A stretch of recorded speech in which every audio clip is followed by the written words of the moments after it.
Facebook বলেন, YouTube বলেন, TikTok বলেন, সব জায়গায় মামুন লায়লা। ওপেন করলেই মামুন লায়লা।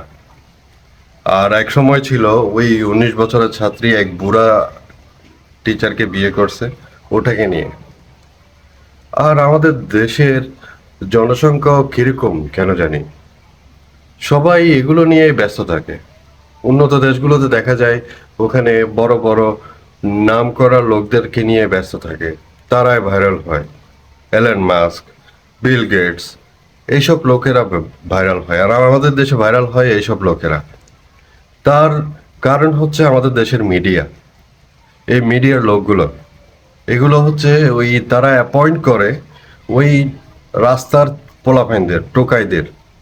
টোকাইদের যদি আপনারা সাংবাদিক হিসেবে অ্যাপয়েন্ট করেন, তো দেশের সংস্কৃতিকে এভাবে তো নিয়ে যাবে ওরা। আর এই যারা কন্ট্রোল করে সোশ্যাল মিডিয়া, এইসব কিছু, আর তারা কেন চুপ করে বসে আছে কে জানে। আর বাংলাদেশের মিডিয়ার র্যাঙ্কিং চেক করেন, এদের স্থান কোথায় আছে কে জানে। আর আমরা কেন যে ওদেরকে প্রায়োরিটি দিই, আল্লাহ ভালো জানে।